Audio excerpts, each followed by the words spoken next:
আচ্ছা তেনেহ'লে এতিয়ালৈকে কি হৈছিলে দ্য pollen grains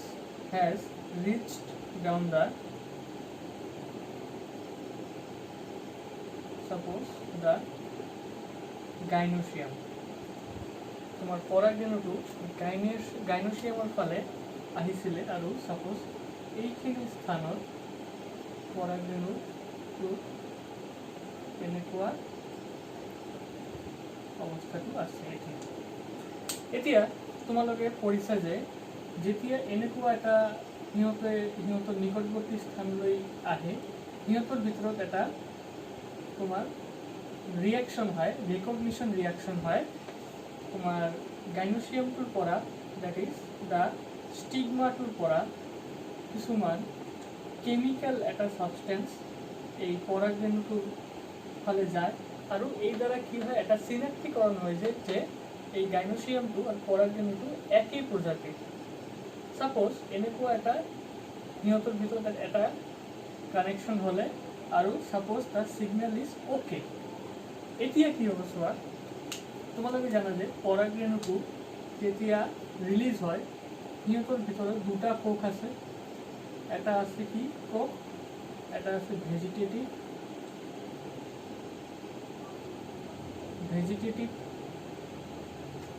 সেল আন এটা আছে এইটো সৰু একচুৱেলি এইটো হ'ল আমাৰ জেনাৰেটিভ সেল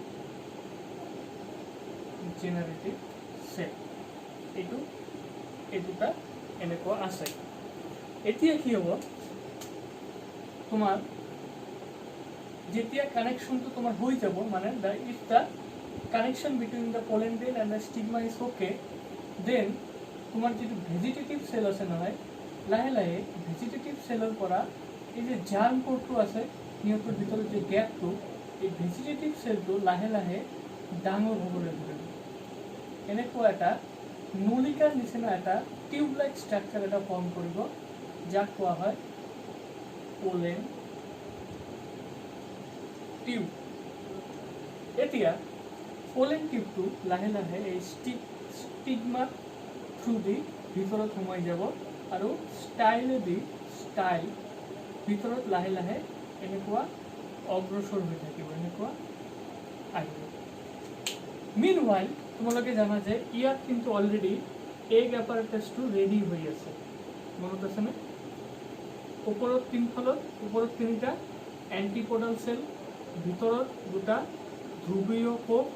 আৰু সাইডত দুটা সাইনাৰ্জিক আৰু ইয়াত আছে আমাৰ ফিমেল গেমেটটো ইয়াত আছে এতিয়া লাহে লাহে কি হ'ব এনেকুৱাকৈ কিন্তু পৰাগনলীটো এনেকৈ অগ্ৰসৰ হৈ থাকিব চ' এনেকুৱা কণ্ডিশ্যনটো হৈ থাকিব এতিয়া মই এইটো ইয়াত কৰি আছোঁ সাপোজ এইটো হ'ল আমাৰ এগ এপাৰেটাছটো the upper 3 cells of the antipodal cells মাজত দুটা পোলাৰ নিউক্লিয়াই বা ধ্ৰুৱীয় কোষ আৰু তলৰ ফালত দুপাশত দুটা সাইনাৰ্জিক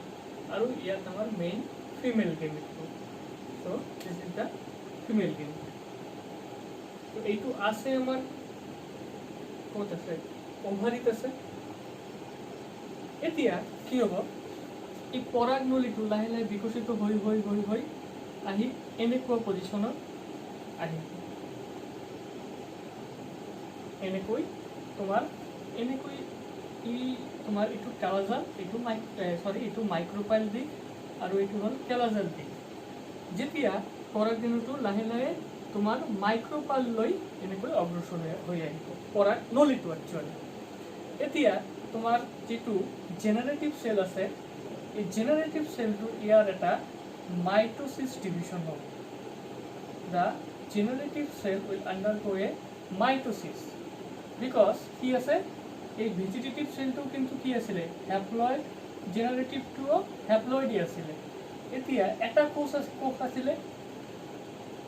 জেনাৰেটিভ কোষটো এতিয়া মাইটোসিস প্ৰক্ৰিয়াৰ দ্বাৰা জেনাৰেটিভ কোষটো দুটা হ্যাপ্লয়েড কোষলৈ ৰূপান্তৰিত হ'ব তেনেহ'লে আমাৰ এটা মেল গেমিট আছিলে that is a generative cell ইয়াৰ পৰা সিম্পলি মাইটোসিস হৈ দুটা মেল গেমিট ফর্ম হবে the two male gametes are thus formed but remember the process is mitosis that is the chromosome number will remain same not divided তেনেহলে যেতিয়া already কিন্তু এই পৰাগনলীটোৰ ভিতৰত অলৰেডি এই মাইটোসিস প্ৰক্ৰিয়াটো সম্পন্ন হৈছে আৰু এটা জেনাৰেটিভ কোষৰ পৰা দুটা মেল গেমিটৰ উৎপত্তি হৈছে two male gametes are produced now তোমাৰ পৰাগনলীটো যেতিয়া অগ্ৰসৰ হৈ থাকিব মেল গেমিট দুটাও ইয়ালৈ আহিব আলটিমেটলি মেল গেমিট দুটা সাপোজ ইভেনখিনি পজিশনত আহি পালে এতিয়া সাপোজ মই এইটো দেখাই আছো সাপোজ এই পৰাগনলীটো that is the pollen tube has reached here এনেকুৱা পজিশনত আহি গলা এতিয়া সাপোজ দুটা মেল গেমিট তো ইয়াত আছে এতিয়া তোমাৰ যেটো এই তিনিটা হল অ্যান্টিপোডাল সেলস তিনিটা আছিল সহকাৰী বা সাইনাৰ্জিড দুটা আছিল পোলাৰ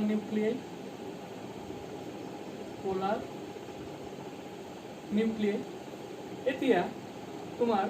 সাইনার্জিড কোষটো দুটা যে আছে লাহে লাহে সাইনার্জিড কোষটো লাহে লাহে এনেকৈ নষ্ট হৈ যাব বা কোষটো লাহে লাহে ডিজেনারেট কৰিব তেনেহলে এটা তোমাৰ সুতাৰ মতো এটা স্ট্ৰাকচাৰ ফৰ্ম হ'ব এইটো কোৱা হয় ফিলিফৰ্ম অ্যাপাৰেটাস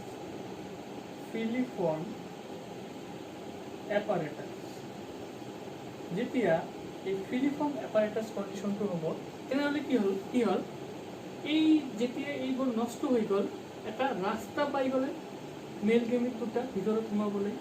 that is why the filiform apparatus formed from the synergid. The synergid cells disintegrate to form filiform apparatus so that the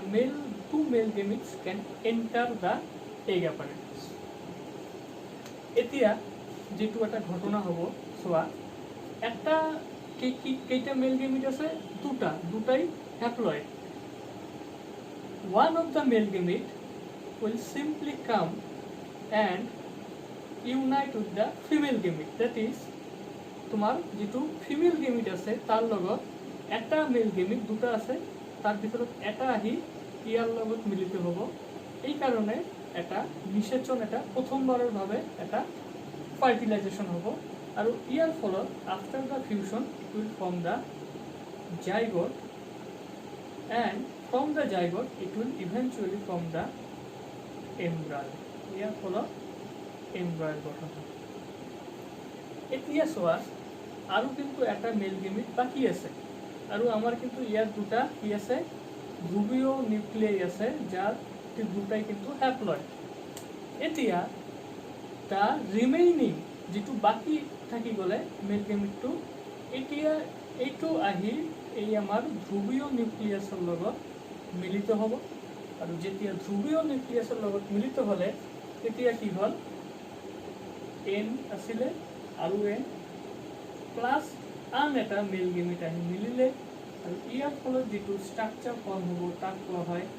primary এন্ডোস্পাৰ্ম tissue primary এন্ডোস্পাৰ্ম tissue আৰু এইটোৰ ফলত এই প্ৰাইমাৰি এন্ডোস্পাৰ্মটোই লাহে ইভেন্চুয়ালি কি ফৰ্ম কৰিব এন্ডোস্পাৰ্ম ফৰ্ম কৰিব এটো ফৰ্ম দা এন্ডোস্পাৰ্ম এতিয়া জাইগোটৰ পৰা এমব্ৰায়োটো লাহে লাহে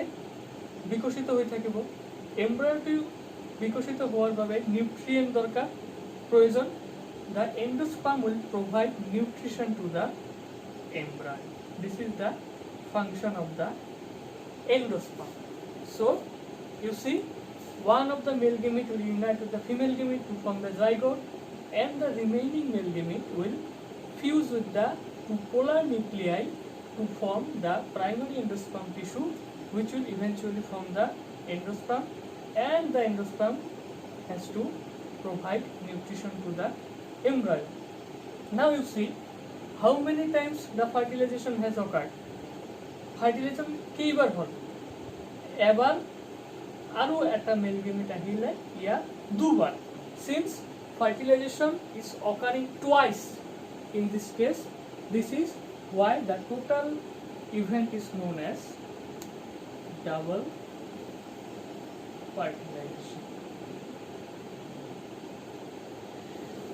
So this is the whole process is known as double fertilization. Why? Since fertilization has taken place twice. First, one of the male gamete has united with the female gamete to form zygote. Again, another male gamete has united with the two polar nuclei to form the primary endosperm tissue, from which endosperm will be formed. This is why the total event is known as double fertilization.